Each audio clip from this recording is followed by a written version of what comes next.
ကျွန်တော်ရဲ့ 3D ဘောဓနာရှင်များလို့ကံကောင်းကြပါသေးဗျမင်္ဂလာပါကျွန်တော်ပြီးခဲ့တဲ့တစ်ပတ်ကတင်ခဲ့တဲ့ပေါ့နော်ပြီးခဲ့တဲ့ဒီ12ကြိမ်အတွက်ပြီးခဲ့တဲ့2ရက်ကတင်ခဲ့တဲ့ဗီဒီယိုမှာဒီ site ကတော်တော်အထောက်4ခုလောက်ဒီကောင်းပြီးတော့ကျွန်တော်အဲ့လိုတကွက်ကောင်း2ကွက်ကောင်းပေါ့နော်အလုံးစုံ3ကွက်လောက်ထိထုတ်မရဘဲနဲ့သူက sequence series ဆိုင်အနေနဲ့ဖြစ်နေလို့ပေါ့နော်နဲ့တအားကြီးကြည်ကြဲပြင်းဖြစ်နေလို့ဒါကျွန်တော်ရဲ့ဝါသနာရှင်တွေလေကိုအမြင်နဲ့ကိုဝေဖန်သုံးသပ်နိုင်အောင်လို့ကျွန်တော်မြင်သလောက်ပေါ့နော်သူ site သဘောတရားတော့ဘေးမှာအနည်းဆုံးကျွန်တော်တို့တော့ site 3ခုနဲ့ကနန်းကောင်းတစ်ကွက်ကိုရတယ်ဆိုရင်ဒီ site ကနေပြီးတော့ဒါတစ်ခုမှတစ်ခုဘေးမှာကျွန်တော်ပြောနိုင်တယ်ပေါ့နော်ရသွားလိမ့်မယ်ဥပမာကနန်းတစ်ခွက်လုံးကြီးမဟုတ်တော့မှအတွဲတော်၎င်းပေါ့နော်ဘရိတ်တော်၎င်းပေါ့နော်တခုခုအထိုင်တခုတော်၎င်းရလိမ့်မယ်ပေါ့နော်ဒီအတွက်ကြောင့်တခြားလေးဆက်ပြီးတော့ပြန်ကြည့်သေးခြင်းတယ်ပေါ့နော်အသစ်တခုအနေနဲ့ထပ်တိုးလာတယ်ဟုတ်ပြီဒီမှာတဘရိတ်နော်တပင်နှစ်ပင်နော်ဒီကြပင်တဲ့တပင်နှစ်ပင်ကျော်ပြီးတော့ဒီမှာနှစ်ပရိတ်နော်အဲ့ပြီးတော့တပင်နှစ်ပင်ကျော်ပြီးတော့ဒီမှာကျွန်တော်တို့3ပရိတ်ပေါ့နော်ဒါပြီးခဲ့တဲ့ပွဲမှာဒါပြီးခဲ့တဲ့ပွဲနဲ့နှစ်ပင်ကြပေါ့နော်တပရိတ်တပင်နှစ်ပင်ကျော်နှစ်ပရိတ်တပင်နှစ်ပင်ကျော်3ပရိတ်ဟိုအဲ့ဒီမှာနောက်ထပ်အထောက်အသစ်တစ်ခုကျွန်တော်ထပ်တွေ့ရပေါ့နော်ဘယ်မှာတွေ့ရလဲဆိုတော့ကျွန်တော်ပြီးခဲ့တဲ့ဗီဒီယိုမှာပြထားတဲ့အတိုင်းဒီမှာပရိတ်စီနီယာပြီးတော့ခွာရှေနော်ကြားမဲ့ပင်ရှိတယ်ခွာရှေလို့လည်းပြီးတယ်ပေါ့နော်အဲ့ဒါအပြင်အဲ့တခုတည်းမဟုတ်သေးဘူးလို့နော်ကိုပရိတ်ကကိုခါလို့ကြပြီးမှဒီမှာကိုခါလို့ရွှေ့တယ်ကိုပရိတ်ရှစ်ပရိတ်ကရှစ်ခါလို့ကြပြီးတော့မှဒီမှာရှစ်ခါလို့ရွှေ့တယ်ဒီမှာလေးပရိတ်ကလေးခါလို့ကြပြီးထားတဲ့အတွက်ကြောင့်ဒီမှာလေးခါလို့ရွှေ့ရမှာပေါ့နော်လေးခါရွှေ့ရမှာလေးခါတော့ကျွန်တော်ရေးယူလိုက်တယ်ဗျာလေးခါအဲ့မှာခွန်ကားတစ်ခုတော့ဝင်လာလိမ့်မယ်အဲ့ဒါတော့အရန်ပေါ့နော်ဒါလေးခါကိုမင်းယူတာဘာကြောင့်လဲဆိုတော့ဒီကောင်မှလောက်တာဗျာအဲ့တစ်ပရိတ်နှစ်ပရိတ်3ပရိတ်ကိုဗျာဒီအောက်ဆောင်ကပေါ့အပိတ်နဲ့ထိတ်နဲ့ခုံးလို့ဖြေရဗျာအဲ့ဒါလေးထပ်တွေ့ရပေါ့နော်အဲ့ဒါလေးထပ်တွေ့တယ်ပြီးရင်ယခုကြမယ်အတွက်ခွာပေါင်းကလည်းထပ်တွေ့တယ်ခွာပေါင်းကပြီးမှထပ်ပြဒီမှာတစ်ပရိတ်ရိုက်ဖို့အပိတ်ထိတ်နှလုံးပေါင်းခုံနှစ်ပရိတ်ရိုက်ဖို့အပိတ်ထိတ်နှလုံးပေါင်းခုံဒီမှာကျွန်တော်တို့ပြီးခဲ့တဲ့အောင်နဲ့3ပရိတ်ကိုဒီမှာအပိတ်က6နော်ထိတ်က1ဆိုပြီးတော့နှလုံးပေါင်းခုံနဲ့3ပရိတ်ကိုဗျာ10ကွက်ပြီးပေါက်ပေးသွားရပါတော့အဲ့ဒီလိုလေဒါဟန်ချက်ညီညီပေးတာဆိုတော့ကကျွန်တော်တို့က4ချက်ရှိသွားပြီပေါ့နော်အထောက်တော်တော်ကောင်းတာကဲအဲ့ဒါအပြင်ဒီမှာကျွန်တော်တို့ခါလေးရပြီဘရိတ်ကတော့ဒါကျွန်တော်ဖြီးပေးထားတယ်ပေါ့နော်နောက်နှလုံးပေါင်းနဲ့9ပေါင်းနဲ့နောက်နှလုံးပေါင်း1ကို9ပေါင်းတော့3ညဘရိတ်နောက်နှလုံးပေါင်းဒီမှာ8ကို9ပေါင်းမယ်ခွန်ဘရိတ်လို့ကြားတယ်နောက်နှလုံးပေါင်း2ကို9ပေါင်းမယ်ဆိုတစ်ဘရိတ်လို့ဖြည့်ရမှာပေါ့နော်ဒီအတွက်ကြောင့်လေးခါနဲ့ကျွန်တော်ခွခွန်တစ်ဘရိတ်လေးပေးလိုက်တယ်အဲ့လိုမဟုတ်ဘဲနဲ့သူက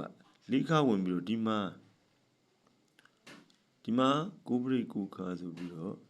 နော်အဲ့9ခါရွှေ့ပြီးတော့ဒီမှာခွာပေါင်း1ကိုဒီမှာခွာပေါင်း1လို့ဝင်နေဆိုရင်ကျွန်တော်တို့ဘရိတ်ကင်စရာမလိုတော့ဘူးပေါ့နော်နောက်နှလုံးပေါင်းနဲ့9ပေါင်းပြီးတော့ဘရိတ်1ကကင်စရာမလိုတော့ဘာကြောင့်လဲဆိုရင်9ဘရိတ်က9ခါဒီမှာ9ခါလို့ထပ်ရွှေ့ပြီးခွာပေါင်း1ကိုခွာပေါင်း1လို့ဝင်မယ်နော်ဒီမှာလည်းဒီတိုင်းပဲ10ဘရိတ်က10ခါလို့ကြာပြီအဲ့10ဘရိတ်ကခွာပေါင်း9ကဒီမှာခွာပေါင်း9လို့ဝင်တဲ့သဘောကျွန်တော်အဲ့ဒီနေ့ညမှာဒီခွာပေါင်းဝင်တာကိုပြန်ပြီးတော့တွေးတာပေါ့နော်တွေးတဲ့အတွက်ကြောင့်ဒါကိုကျွန်တော်တို့ရဲ့အားနည်းချက်ဖြစ်သွားမှာဆိုလို့ဒီခွာပေါင်းပေးသွားတယ်ဆိုရင်လည်းလွတ်သွားမှာဆိုလို့ပေါ့နော်ဒီတိုင်းပဲ4ဘရိတ်က4ခါလို့ကြာပြီဒီမှာခွာ9ကျွန်တော်တို့ဒီမှာခွာ9လို့ကြာမယ်ခါ4ခါဒီမှာခွာပေါင်း9နော်9ဘရိတ်ကနေဖြစ်မှာပေါ့နော်ဒါပေမဲ့ဒီမှာခါဥပမာကျွန်တော်တို့က1ဘရိတ်ရတာဒီမှာခွာပေါင်း9တိုင်ရှိတဲ့အတွက်ကြောင့်6ခါဆိုရင်တော့ဒါလုံးဝ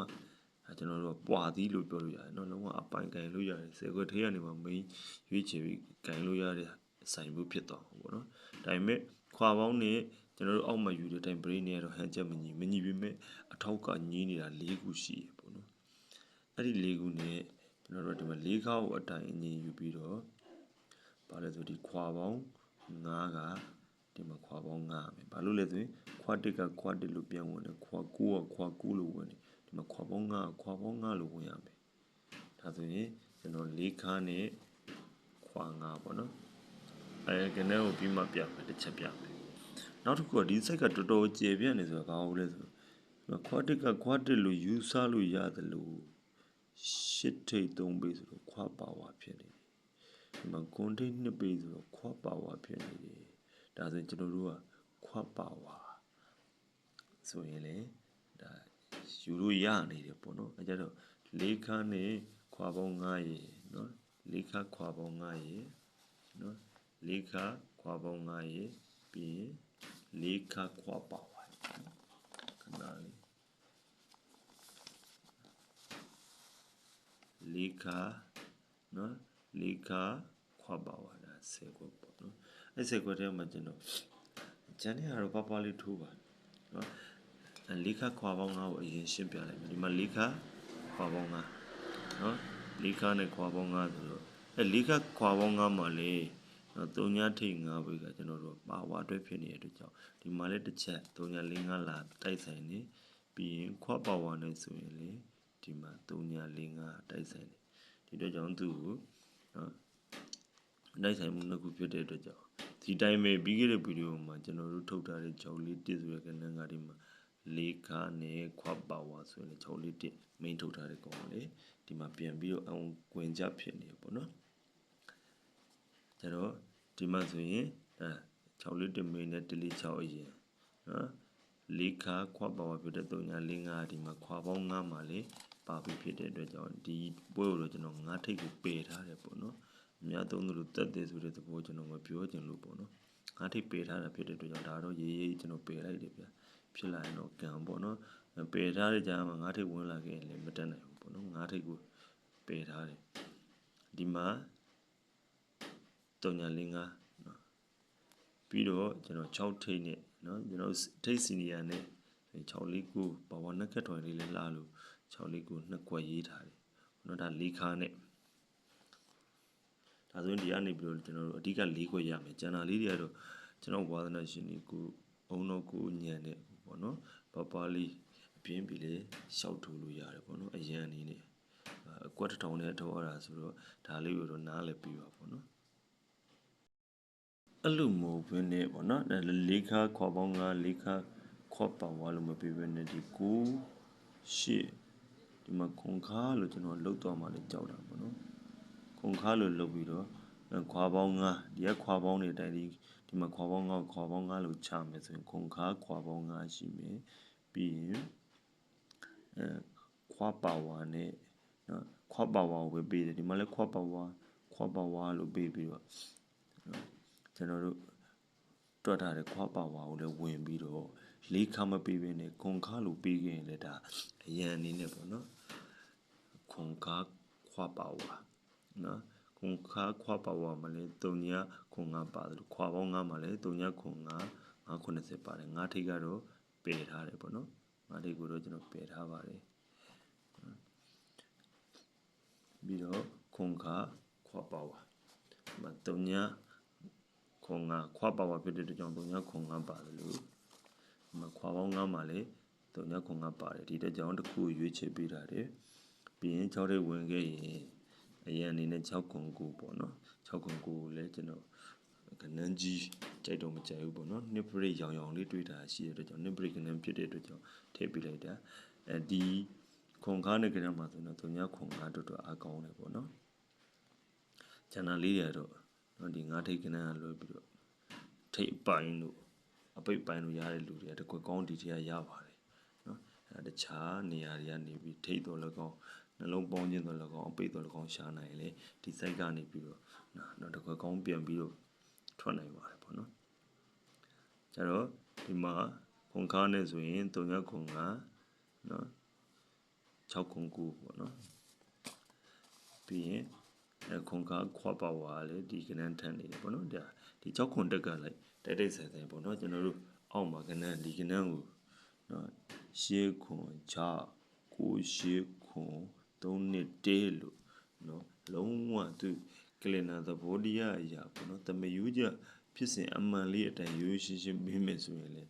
ဒါပြောလို့တော့မရဘူးပေါ့နော်ပေးတာမျိုးတွေလည်းရှိတာပဲ sequence series site တွေမှာပေါ့နော်မနစ်ကဆိုလေထိတ်ကိုစီနီယာနောက်ပေါင်းချင်းကိုလည်းစီနီယာဒါမျိုး sequence series အောင်လို့ပေးတာပဲကျတော့ပေးခဲ့မယ်ဆိုရင်ကျွန်တော်တို့နော်စီနီယာလိုက်လေ6ခွန်1ကဝင်တာတကြောင်နော်အခုခွာပါဝါခွန်ခွာနဲ့ဝင်နေတာတကြောင်ဖြစ်တဲ့အတွက်ကြောင့်6ခွန်1ကိုလည်းပြန်ပြီးတော့ဒီခါတော့လေးလေးနက်နက်လေးကျွန်တော်ပြန်ရွေးချယ်ပေးလိုက်တယ်ပေါ့နော်ဒါဆိုရင်ကျန်တဲ့ကျွန်တော်ရောင်းချင်မထားတဲ့ဟာလေးတွေကတော့ဒါကိုယ့်ရဲ့ဉာဏ်ကိုကွန့်ပြီးတော့ကစားလို့ရပါတယ်